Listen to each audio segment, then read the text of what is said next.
आपके इन मदरसों को, इन तालीम गाहों को बंद करने की पूरी साजिशें तैयार कर चुके हैं। मेरे भाइयों, किसी पर विश्वास करने की जरूरत नहीं। आसाम के अंदर 1303 मदरसे बंद कर दिए गए। उत्तराखंड के अंदर 20 मदरसे बंद किए गए और यही उत्तर प्रदेश, वहां का लाल बुझक्कर वो मदरसों को बंद करने की पूरी कोशिशें और प्लानिंग तैयार कर रहा। और गद्दी पर बैठा हुआ शख्स, उसको जब माइक दिया गया, लोग पुर उम्मीद थे कि इन मदरसों के लिए कुछ बात करेंगे, लेकिन उन्होंने एक लफ्ज़ और एक जुमला हमारे पसीना बहाकर मदरसों को चलाने वाले उलमाए किराम के लिए उनकी जुबान से नहीं निकले।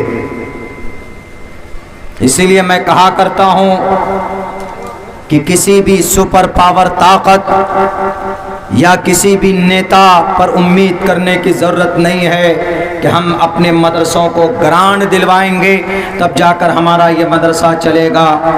मदरसे की तारीख रही है, वही मदरसा आबाद रहता है और वही मदरसा इलाके की तकदीर को बदलता है, हमारे बच्चों को हाफिज़ कुरान आलिम दीन बनाता है। जिस मदरसे के अंदर खुलूसुलिल्लाहियत के साथ हमारे जेब खास से 150 रुपए का डोनेशन और ताउन पहुंचता है, उन मदरसों से बड़े बड़े फुजला तैयार होते हैं, उन मदरसों से कौम और समाज के आलिम पैदा होते। हालांकि मेरी कोई बड़ी शख्सियत या कोई मैं बहुत बड़ा मुकर्रिर नहीं हूँ।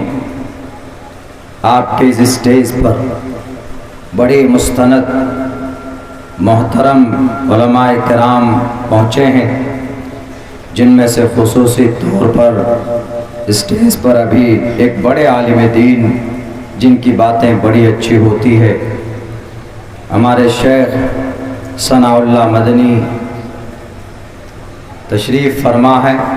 मैं तो उनको सुनना चाहता था और मैं सुनता भी हूँ उनको सोशल मीडिया में, वरना एक मौलाना दूसरे मौलाना की तकरीर कहाँ सुनता है। लेकिन मैं कह रहा हूँ बिना किसी उसके लाग लपेट के, मैं ज़रूर शेख की बात सुनता हूँ। बड़े सलीक़े से अपनी बात लोगों तक पहुँचाते। असल तो आपको इन अकाबिर, इन हजरात का बयान सुनना है। मैं तो बस इन लोगों के बीच में, वो गोया ऐसा है जैसे कोई सूरज के सामने चिराग जलाने की कोशिश कर रहा हो। मगर फिर भी जो सबक मैंने पढ़ा है अपने मदरसों में, उलमाए किराम के सामने बैठकर मैं अपनी ज़ुबान की इस्लाह की गर्ज से आप लोगों के बीच कुछ पेश करना चाहता हूँ। तो मेरे भाइयों, जो लोग उस प्रोग्राम से बहुत ज़्यादा उनको तकलीफ़ पहुँची है, मैं आज इस महफिल में माफ़ी का तलबगार हूँ। मैंने जानबूझकर उस प्रोग्राम को कैंसिल नहीं किया था। यकीनन मेरे फैमिली में एक बड़ा हादसा हुआ था। अगर आपके साथ भी होता तो आज आप भी अपने घर से बाहर तमाम सफ़र को आप मुलतवी कर देते। तो आज जो मुझे ज़िम्मेदारी मिली है, जिस उन्वान पर, जिस टॉपिक पर मुझे बात करनी है, मुझसे ये कहा गया है कि मौलाना दौर हाजिर में मदारिस का किरदार, यकीनन इसमें कोई शक नहीं है कि इस पुरफितन दौर में, इस फसादी दौर में, इस रेसलिज्म और असबियत के ज़माने में हम अपने मदारिस को कैसे बचाएं। अगर हमारे मदारिस महफूज नहीं है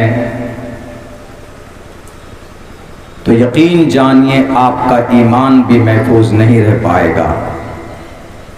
अगर आपको मुर्तद होना है, अगर आपको मुशरिक बनना है, अगर आपको डिसबिलीवर, पैगर बनना है, तो 20 साल के लिए मदरसों को बंद कर दीजिए। आने वाली नस्ल गूंगी बहरी, आने वाली नस्ल मुर्तद और मुल्हिद आपको नजर आएगी।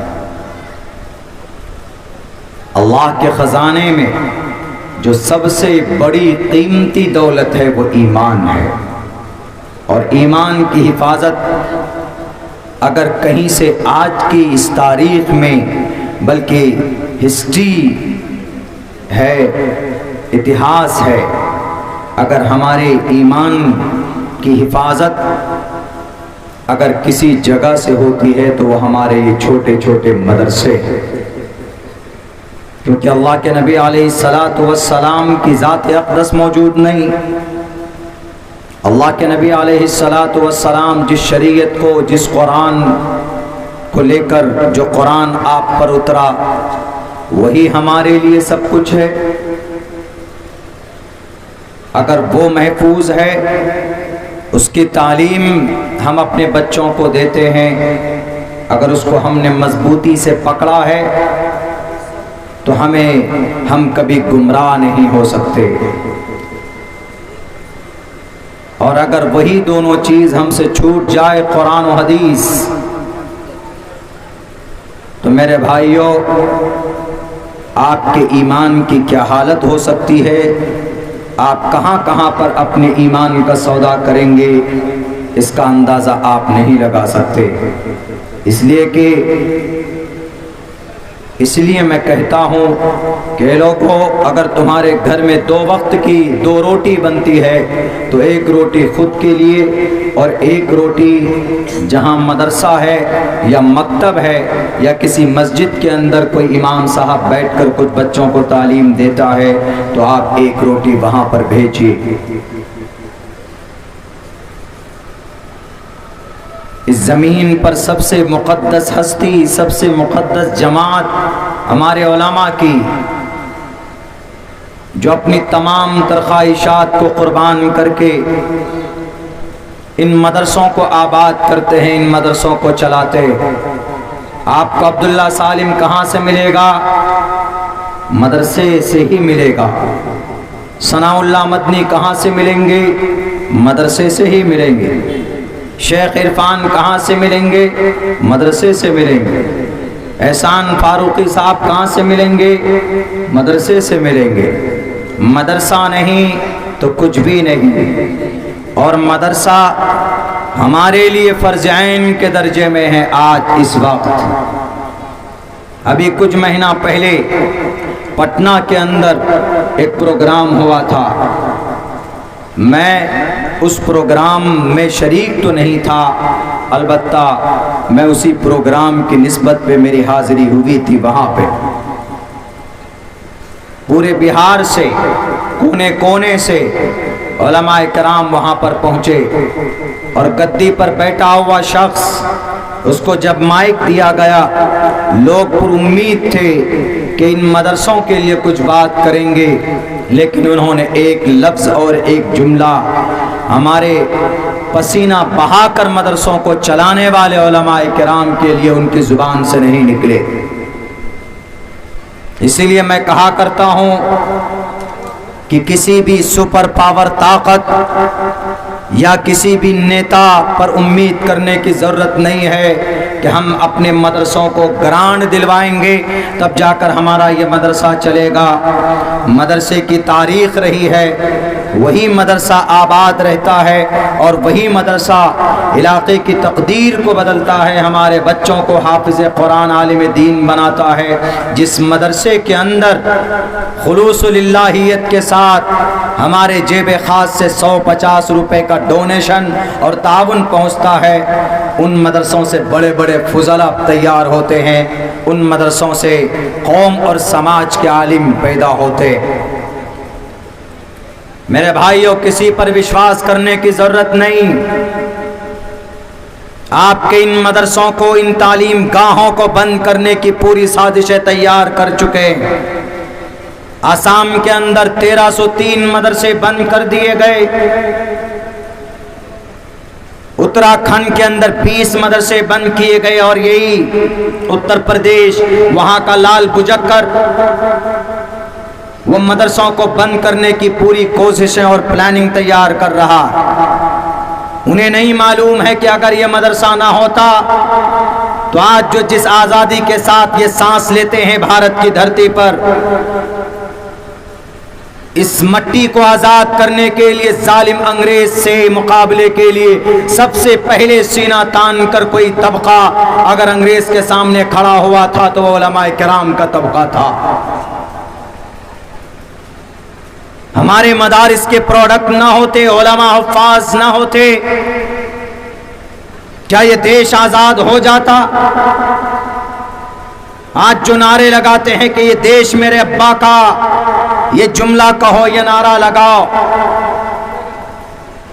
क़यामत की सुबह तक ये देश और यहाँ की मट्टी आज़ाद नहीं हो सकती थी अगर हमारे मुक़द्दस उलमाए किराम जो मदरसों में टूटी हुई चटाई पर बैठकर जो अपने बच्चों को तालीम देते थे वो ईमान के इतने पक्के थे कि अपने बच्चों को कहा कि जाओ तुम्हारी छुट्टियां। जिन हाथों में कलम थे उन हाथों में उन्होंने तलवार संभाली और जालिम अंग्रेज के सामने खड़े हो गए। अंग्रेजों ने कहा कि इन उलमाए किराम को ताकत कहां से आती, इनके सर पे कफन बांधने की जुर्रत कहां से आती, जरा बताओ मुझे। तो किसी कहने वाले ने कहा कि इनके पास मदरसों में जब तक, मदरसे के ताकों में जब तक कुरान है, मस्जिद के खिड़कियों से जब कुरान की आवाज जब तक आती रहेगी तो तुम इनका मुकाबला नहीं कर सकते। तो उन अंग्रेजों ने साजिश के तहत फिर डुप्लीकेट उलमा को खड़ा किया।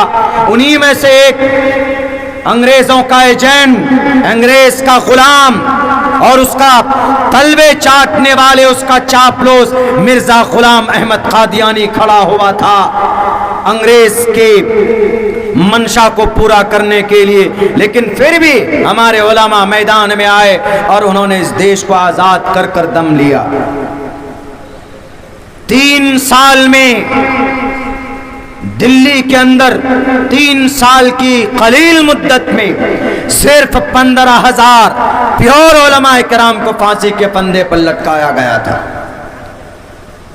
लेकिन अफसोस तो जब होता है मेरे दोस्तों कि जब हमारे लोग उसमें इन्वॉल्व होते हैं। उत्तर प्रदेश के अंदर 23,500 मदरसे हैं। उन मदरसों को बंद करने के लिए जो पिटीशन दाखिल की गई थी वहां के हाई कोर्ट में, अभी तो गनीमत है कि सुप्रीम कोर्ट ने कहा कि उत्तर प्रदेश के मदरसे नॉट इलीगल, इलीगल नहीं है, लीगल है। सुप्रीम कोर्ट के वकील को मालूम है कि आर्टिकल नंबर 30 में मदरसों को चलाने की परमिशन है, कमेटी बनाने की इजाजत है। Right of minorities, whether based on religion, shall have the right to establish and administer educational institutions. All minorities, whether based on religion, Bihar का माइनॉरिटी हो, उत्तर प्रदेश का हो कि उत्तराखंड का हो कि आसाम का हो, वहां के गद्दी पर बैठने वाले सीएम, वहां के कुर्सी पर बैठने वाले करप्ट नेताओं, नहीं पढ़े हो तो सुन लेना वीडियो जिसके अंदर भारत का संविधान लिखने वाला डॉक्टर भीमराव अंबेडकर ने पर्टिकुलर मदरसा चलाने के लिए एक आर्टिकल लिखा और उस आर्टिकल के अंदर हमारे अरबी जुबान की तालीम, हमारे मजहब की तालीम की आज़ादी दी और यूं कहा all minorities whether based on religion or language, धर्म की तालीम हो या मदरसे की या कुरान की तालीम हो, shall have the right, उसको इजाजत है, to establish,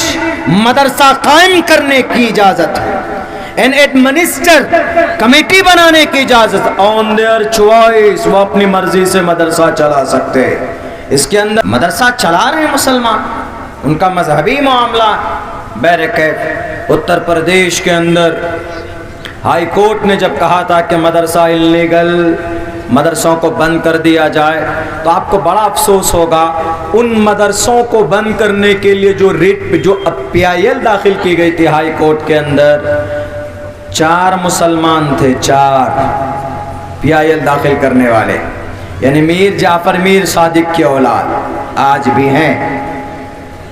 खैर, सुप्रीम कोर्ट ने कहा कि मदरसा इल्लीगल नहीं, मदरसा लीगल है। अरे तालीम तो वो चीज़ है, ज्ञान वो चीज़ है, जाहिर ठीक है। कुछ लोग कहते हैं कि मदरसा है, मदरसे में कुरान पढ़कर हदीस पढ़कर क्या मिलने वाला, डॉक्टर बनाओ इंजीनियर बनाओ। हम भी कहते हैं इस्लाम ने तो मना नहीं किया कि डॉक्टर इंजीनियर मत बनाइए। अरे कुरान पढ़ने वाला डॉक्टर नहीं बन सकता क्या? डॉक्टरों का इमाम कौन? अबू बकर मोहम्मद बिन ज़करिया अर्राज़ी, मदरसे का प्रोडक्ट। अल कानून किताब लिखने वाला, और अल कानून किताब क्या है पूछिए जाकर हार्वर्ड यूनिवर्सिटी से, ऑक्सफोर्ड यूनिवर्सिटी के अथॉरिटी से। आज भी ये किताब पढ़ाई जाती है, डॉक्टरेट की किताब है, मेडिसिन की किताब है। इस किताब को लिखने वाला 11 साल की उम्र में हाफिज कुरान बना था, जिसका नाम शेख हुसैन इब्न अली सीना है जनाब। ऑपरेशन करते हो, आलात जो इस्तेमाल करते हो ना आज सीजर में डॉक्टर लोगों, ये जो आज आलात इस्तेमाल करते हो, जो सीजर इस्तेमाल करते हो और जो ब्लड इस्तेमाल करते हो, ब्लेड चीरने फाड़ने के लिए, ऑपरेशन के लिए, अबुल कासिम अज़हरावी इसका बानी, जो मदरसे का प्रोडक्ट था। वीनस प्लानेट को जमीन पर बैठकर खोज करने वाला कौन? मोहम्मद बिन ज़करिया अर्राज़ी। ऐसे लोग हैं जो मदरसे से पढ़कर निकले, लेकिन साइंस की दुनिया में उन्होंने कामयाबी के झंडे गाड़े। और तुम समझते हो कि ये कुरान नहीं, तुमको साइंस चाहिए, कुरान में तो मिलेगा। तुमको जदीद साइंस चाहिए तो मिलेगा। पूछो जदीद साइंस का बानी कौन? पूछे हमारे जितने भी स्कूल के स्टूडेंट यहां पर बैठे हुए, जदीद साइंस का बानी अल्बर्ट आइंस्टाइन को माना जाता है। 1915 के अंदर यह बुनियाद डालता है जदीद साइंस की। उससे दलील पूछी गई, उसने ये कहा कि अच्छा ये बताइए कि ये सूरज घूमता है कि जमीन घूमती है? उन्होंने कहा बहुत ज़माने से अदल बदल कर कॉन्सेप्ट रहा है। कभी कुछ साइंटिस्टों ने कहा कि नहीं सूरज घूमता है, ज़मीन अपनी जगह पर है। कुछ ने कहा कि नहीं ज़मीन घूमती है, सूरज अपनी जगह पर है। लेकिन जब जदीद साइंस का कॉन्सेप्ट आया, अल्बर्ट आइंस्टाइन ने कहा कि दोनों चीज़ घूमती है अपनी अपनी जगह पर। ज़मीन भी घूमती है, आसमान में जो दिखता है आपको, सूरज भी घूमता है, वीनस भी घूमता है, जुपिटर भी घूमता है, चंद्रमा भी घूमता है, और जितने भी ग्रह हैं, ये जो 8-9 हमारे सोलर सिस्टम के अंदर जो हम देखते हैं 8 ग्रहों का जो चर्चा है, ये अपने अपने मदारात पर, बल्कि सारे सैयारे अपने अपने मदारात पर अपने अपनी मुतय्यना जगह पर घूमते हैं। जब अल्बर्ट आइंस्टाइन से पूछा गया कि भाई आपने तो ये दलील, आपने तो ये कहा कि सूरज चांद सितारे सब घूमते हैं, दलील क्या है? Where is the proof? उन्होंने कहा आई कैन प्रूफ, मैं कर सकता हूँ, उसको साबित कर सकता हूँ। कहा क्या? उन्होंने कुरान करीम की आयत पढ़ी, उन्होंने कहा वश्शम्सु तजरी लिमुस्तक़र्रिन लहा कुल्लुन फी फलकिन यस्बहून। इस तरह के अल्फाज कुरान में, कुल्लुन फी फलकिन यस्बहून, सारे सैयारे और सितारे अपने अपने मदारात पर घूमते। जदीद साइंस की बुनियाद भी रखी जाती है किसी किसी मसले में कुरान करीम से। और जदीद साइंस का ज़माना है, जब लेज़र साइंस का ज़माना आएगा तो भी लेज़र साइंस की खोज कहाँ से अंग्रेज़ कर रहा? आपके कुरान से। लेज़र साइंस, अभी तो जदीद साइंस का ज़माना है, एक लेज़र साइंस का ज़माना है। अभी तो जदीद साइंस में हवाई जहाज़ 1 घंटे में 1200 किलोमीटर, रॉकेट 2200 किलोमीटर, ये सारी चीज़ें, बुलेट ट्रेन 1 घंटे में 350 किलोमीटर। लेकिन जब लेज़र साइंस का ज़माना आएगा तो आप 1 मिनट के अंदर 1000 किलोमीटर का सफर तय कर सकते हैं बुलेट ट्रेन के जरिए से। ये कैसे होगा, ये कब होगा? ये दज्जाल के ज़माने में होगा।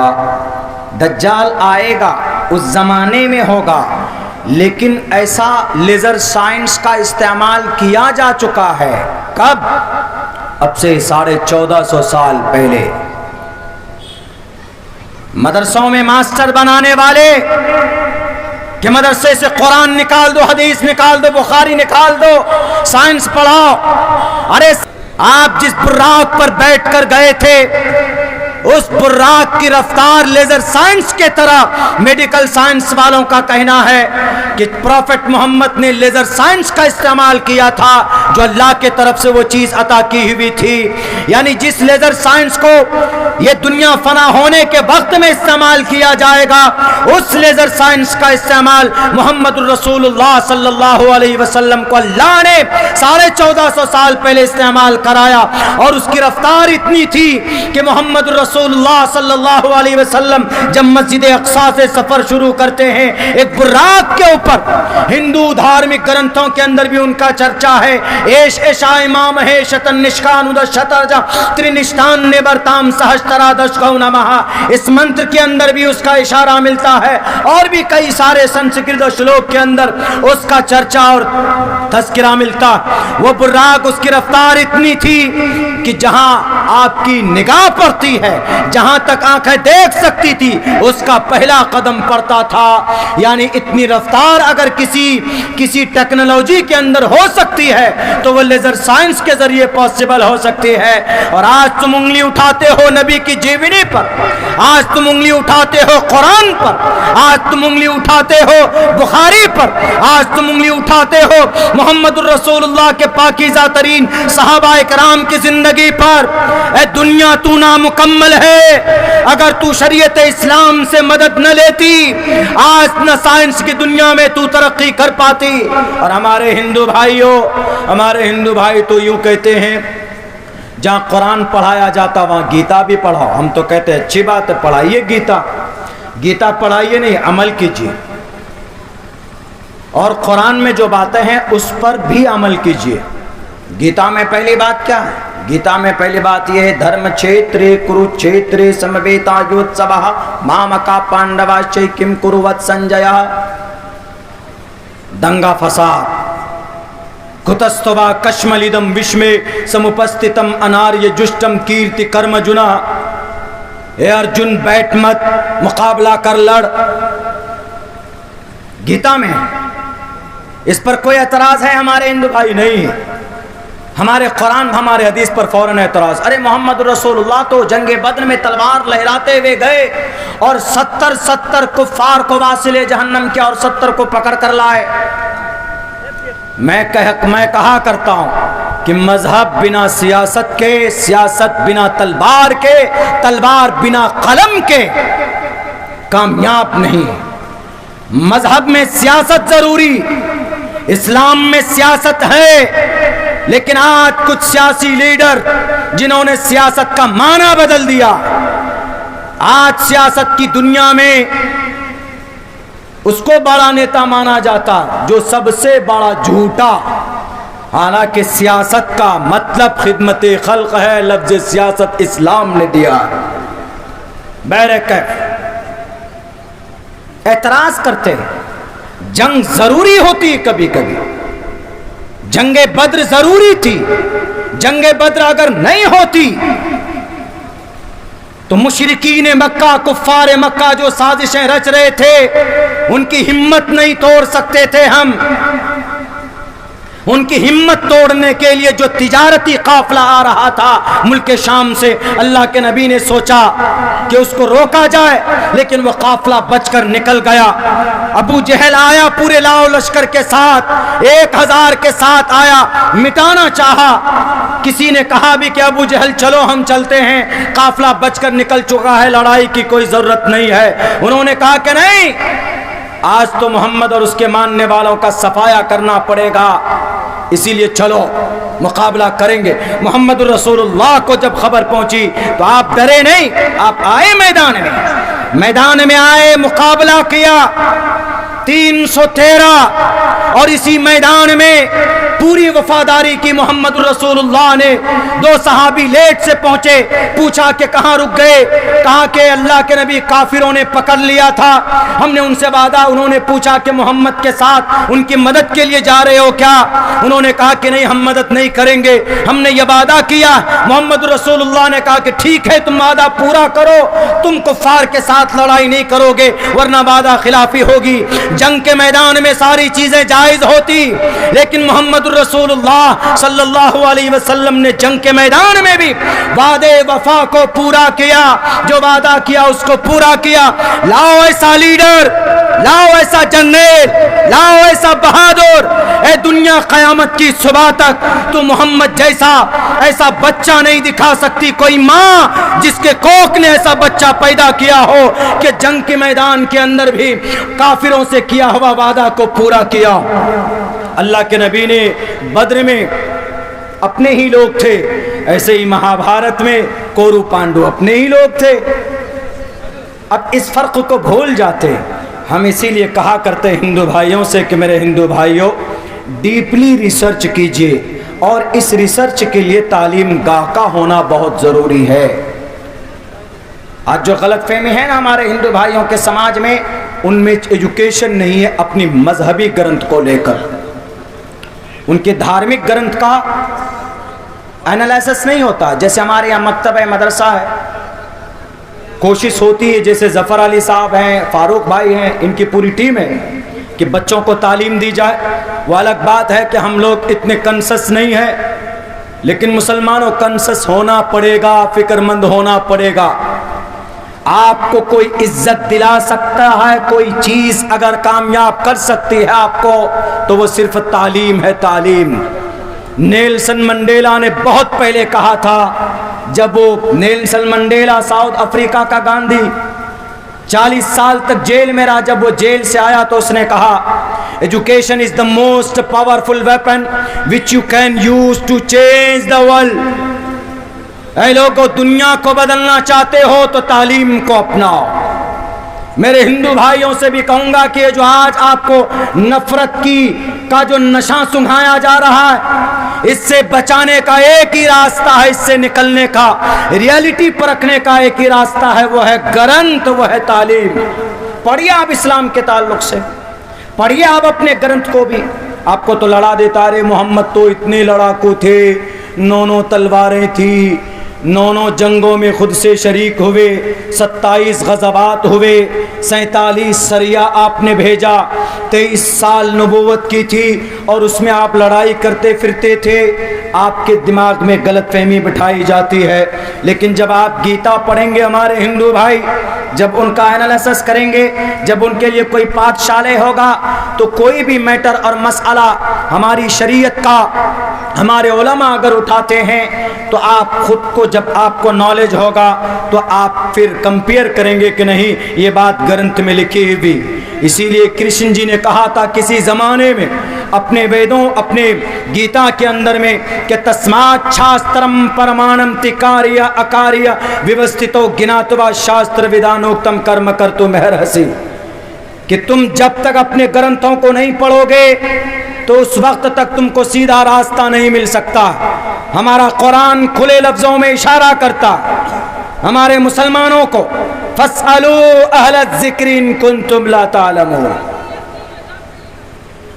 फस्अलू कुल हल यस्तविल लज़ीना यअलमून वल्लज़ीना ला यअलमून। इन बातों पर अमल करने के लिए मदरसा जरूरी है, मकतब जरूरी है। मेरे भाइयों, यकीनन तालीमी मैदान में हम लोग बहुत पीछे हैं। बताइए, मुसलमानों का है कोई मजबूत इदारा, ऐसा इदारा जिसके अंदर हम कुरान भी पढ़ाएं और उसी कुरान पर रिसर्च करने वाली कोई लेबोरेटरी है, कोई लाइब्रेरी है? नहीं है। 500, 700, 800 रुपए का हम मुर्ग, मटन, चिकन लाकर खा सकते हैं, तो अगर यही 500 रुपए महीने में सिर्फ एक दिन अगर हम बचाएं, 500 आदमी 500 रुपए महीने में अगर निकालेगा, कितनी रकम बनेगी? 2.5 लाख रुपए, 2 लाख। 2,50,000 तकरीबन 2,50,000 पूरे साल में 30 लाख। और ये 30 लाख रुपए से आपका मदरसा भी चल सकता है और आप बेहतरीन अपने इलाके में आज जो हमारी समाज की बेटियां जो चली जाती अपने ईमान का सौदा करके जो मुर्तद होती, उसकी एक बड़ी वजह मखलूत तालीम, को एजुकेशन सिस्टम। एक तरफ लड़का बैठा, एक तरफ लड़की बैठी। हमने पढ़ा है यूनिवर्सिटी के अंदर में, देखा है हमने उस चीज को कि कोई पर्दा नहीं, कोई रो रियायत नहीं। फिर वहीं पर ऐसा होता है, दिल लगी होती है, ईमान का सौदा कर लेते, कुछ ज्यादा ही सेकुलर बन जाते हैं कि नहीं नहीं इस दुनिया के अंदर में सबसे बड़ा धर्म इंसानियत का है, हम भी मानते। इसीलिए इंसानियत इजाजत देती है किसी हिंदू से शादी कर लो या किसी मुस्लिम, कोई मुसलमान किसी हिंदू लड़की से, कोई हिंदू लड़का किसी मुसलमान लड़की से। नाजायज और हराम है, सुन लो। मुसलमान मोमिन का निकाह, मोमिन की शादी मोमिन से ही जायज है, ईमान वाले से जायज है। आप किसी काफिर से, गैर मोमिन से आपका निकाह नहीं हो सकता, नहीं कर सकते आप। उनके धार्मिक ग्रंथों के अंदर भी यह किताब लिखी हुई, 30 दश वर्षा भार गोविंदेन नग्निकाम एकविंशति वर्षा वा सप्रा वर्षा वापनुयात। साफ लफ्जों में लिखा हुआ है कि 30 बरस का लड़का 10 बरस की लड़की से और 10 बरस का 20 बरस का लड़का 7 बरस की लड़की के साथ विवाह करे, लेकिन जो अपने रिलीजन का हो, धर्म का हो। अगर कोई RSS का नौजवान किसी मुस्लिम लड़की का हाथ पकड़ता है तो उनके प्रश्नोत्तरी के अंदर मना किया गया, उनके लिए जायज नहीं। खैर, उनके जायज और नाजायज पर अमल करें या ना करें, उनका अमल जाने, लेकिन मुसलमान आप तो मुकल्लफ हैं। अगर आप अपनी बेटी को अच्छी तालीम देने के लिए अगर आप किसी कॉलेज में भेजते हैं और वहां पर बच्चियां ईमान का सौदा करती हैं, तो आपके लिए डूब मरने का मकाम, वो तालीम आपके लिए खतरनाक है। आज मुजरिम हम हैं, हम मुजरिम हैं। पूरे बिहार के अंदर तकरीबन इस वक्त मुसलमानों की तादाद कितनी? 3.5 करोड़। पूरे भारत के अंदर मुसलमानों की तादाद 20 करोड़। सन 2011 की सेंसस रिपोर्ट है, 11 से लेकर अभी तक जोड़ेंगे तो मेरे ख्याल से 20 करोड़ नहीं 40 करोड़ की तादाद होगी। अगर पूरे 40 करोड़ मुसलमान, 20 ही करोड़ मुसलमान एक दिन में 1 रुपया अगर निकालेगा मदरसों के और यूनिवर्सिटी के नाम पर, तो हमें किसी मंत्री और किसी प्राइम मिनिस्टर, किसी मुख्यमंत्री के दरवाजे पर भीख मांगने की जरूरत नहीं पड़ेगी। हमारी यूनिवर्सिटी भी होगी, हमारा मदरसा भी होगा, और मदरसा तामीर करने के लिए हमें कहीं से किसी के सामने में चंदा करने की जरूरत भी नहीं पड़ेगी। आज उलमा पसीना बहाकर रसीद लेकर आवाम के पास पहुंचते हैं और उनकी बेइज्जती वो लोग करते हैं। कह रहे हैं मौलाना लोग तो ऐसे ही हैं, चंदा करते हैं और अपना पेट संभालते। याद रखो, और ये मुकद्दस हस्ती, अगर ये सीधे साधे बोरिया नशी पर बैठने वाले, 50-60 रुपए की मीटर के कपड़े इस्तेमाल करने वाले, अगर इन्होंने अपने कारोबार खोल लिए, अगर मदरसों को छोड़ दिया, 20 साल के बाद जो नस्ल आएगी वो बुत परस्ती, मजूसी और पता नहीं एथिक्स क्या बन जाएगी वो नस्ल, आपको इसका अंदाजा नहीं। अगर हम तमाम रास्तों को हमने छोड़ दिया, या तो खाने में लग गए, या लड़ने में लग गए, या फिर दुनिया की मोहब्बत हमारे दिलों के अंदर आ गई। मैं शुक्रगुजार हूँ मेरे इन नौजवानों का। मेरे भाइयों, वक्त चूँकि हो रहा है और चूँकि मुझे प्रोग्राम भी है, कार्यकर्ता सम्मेलन हमारे इलाके में मुझे पहुँचना है, वहाँ पे सुबह 9 बजे से है वो प्रोग्राम। बस मैं आखिर में इतना कहूँगा कि अपनी ईमान की हिफाजत के लिए तालीम के ऊपर काम करने की बड़ी सख्त ज़रूरत है, और इस पर बाज़ाब्ता एक संगठन बनाई, एक नौजवान हमारे मुत्तहिद होकर बाज़ाब्ता फंड जमा करें। अरे 500 आदमी नहीं देगा 500 रुपये, 200 रुपये तो देगा, 200 रुपये देगा 500 आदमी, तो महीने का 1 लाख रुपए जमा होगा, सालाना 12 लाख रुपए जमा होगा। बेहतर तालीमी इदारा चलाया जा सकता है, बेहतर से बेहतर, और तालीम के ज़रिए ही सब कुछ पॉसिबल है। दीनी दुनियावी दोनों पढ़ेंगे। हम दीनी दुनियावी नहीं, हम तो ये कहते हैं तालीम एक ही। लोग कहते हैं कि नहीं मैथ जो पढ़ता है वो दुनियावी हो गया। नहीं, मैथ हिसाब को मैथ बोलते हैं, केमिस्ट्री इल्म कीमिया को केमिस्ट्री बोलते हैं। बस ये सारी चीज़ें हमारी शरीयत से निकाली गई, हमने अलग कर दिया उसको। नहीं, हमारे बच्चे अंग्रेजी भी बोलेंगे, हमारे बच्चे अरबी भी बोलेंगे, हमारे बच्चे हिंदी भी बोलेंगे।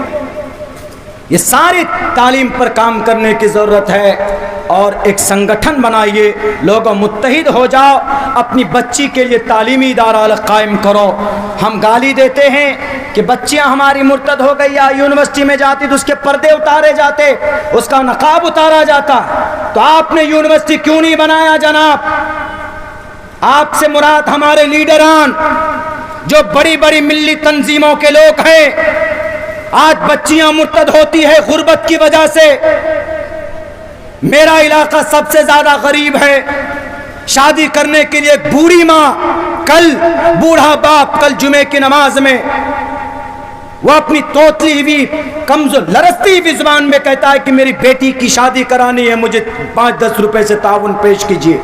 हमने जब कहा कि आप क्यों परेशान हैं, उन्होंने कहा कि मौलाना एक ही बेटी है, मैं बूढ़ा आदमी हूं, दामाद को सामान देना है, बेटी की शादी करानी है, काफी उम्र हो गई। तो हमारी मिल्ली तंजीमें किस लिए, मिल्ली तंजीमों के लीडरान किस लिए, जो बड़ी बड़ी करोड़ों रुपए की तंजीमें हैं, आप समाज की गरीब बच्ची की शादी नहीं करा सकते तो आपको सदर बनने का हक नहीं है। आप गरीब बच्चों की तालीम का बंदोबस्त नहीं करा सकते तो आपको सचिव सेक्रेटरी बनने का कोई अधिकार नहीं। आप काम नहीं कर सकते तो गद्दी छोड़ दो। बहुत सारे नौजवान हैं, बहुत सारे जोशीले और उमंग रखते हैं, वो काम करने के लिए मैदान में तैयार हैं, उनको लाओ, जोड़ो। इंशाअल्लाह आवाम की भी मिल्लत की भी तकदीर बदलेगी।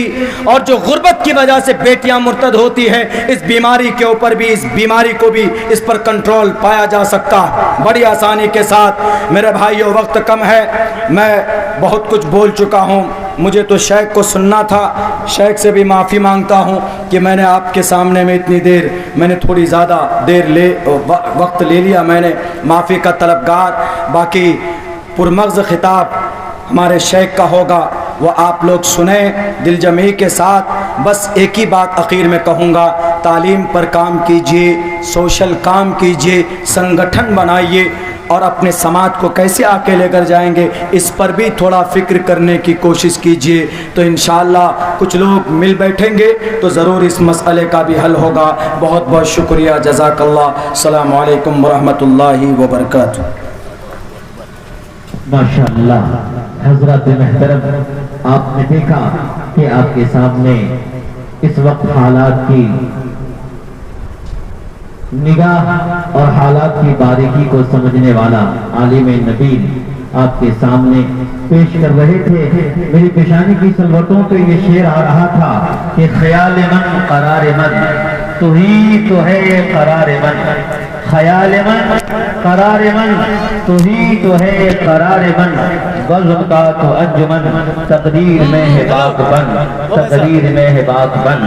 हजरात महतरम, आप ये सोचते होंगे कि मौलाना अब्दुल्ला सालिम कमर साहब की तकरीर हो गई, प्रोग्राम मुकम्मल। हरगिज़ नहीं। याद रखिए, एक ऐसे मुक़र्रिर जिनको